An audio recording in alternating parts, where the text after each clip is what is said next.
তোমাদের যে fan club দুটো মানববন্ধন হয়ে গেল, এই পরবর্তী মুভমেন্টটা কি? এখন এই যে এই হত্যা মামলা হিসেবে আমলে নেওয়ার মানে পরের বিষয়গুলো আমরা দেখতেছি যে আদালত মানে নির্দেশ দেওয়ার পরেও মামলা হয়েছে, কিন্তু আসামি গ্রেপ্তার হচ্ছে না। তো এখন জেলায় জেলায় কিন্তু মানববন্ধন হচ্ছে। এটা আসলে কেউ কাউরে বলতেছে না যে মানববন্ধন করার জন্য, সবাই যার যার নিজ উদ্যোগে করতেছে, এবং এদের অনেকের সাথে আমাদের যোগাযোগও নাই। আমরা ঢাকায় যারা আছি বা আমরা এই বিষয়ে ঢাকায় যে প্রেস ক্লাবের সামনে মানববন্ধন করলাম, আমরা ভাবি নাই যে এত মানুষ আসবে। এমন এমন মানুষ আসছে, মানে ওই সময় যারা টিনেজার ছিল বা ওই সময় যারা সালমান শাহর ভক্ত ছিল, সালমান শাহ সিনেমা দেখছে, অনেক বয়স্ক মানুষ আসছে, চলে আসছে।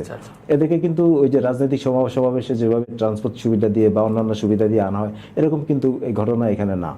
সবাই দেখছে যে মানববন্ধন হবে, বিভিন্নভাবে জানতে পারছে, ফেসবুকে, সংবাদ মাধ্যমে, সবাই কিন্তু চলে আসছে, নিজ উদ্যোগে চলে আসছে। এই যে সামনে গাজীপুরে মানববন্ধন আছে, তারপরে সিলেটে মোমবাতি প্রজ্বলন বা প্রতিবাদ সভা আছে, এরকম বিভিন্ন জেলায়, শেরপুরে, কি বলে, যশোরে মনিহার হলের সামনে হয়েছে, বিভিন্ন জেলায় কিন্তু হচ্ছে।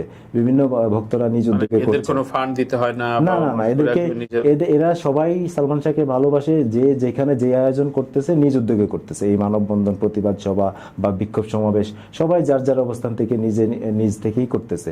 এখানে আসলে কেউ কাউরে এক পয়সাও দেয় না, সেই সুযোগও নাই। সবাই ভালোবাসার জায়গা থেকে করে, এবং সবাই জানতে চায় যে আমাদের প্রিয় মানুষের সাথে কি ঘটেছে, এবং এই হত্যার বিচার তারা চায়।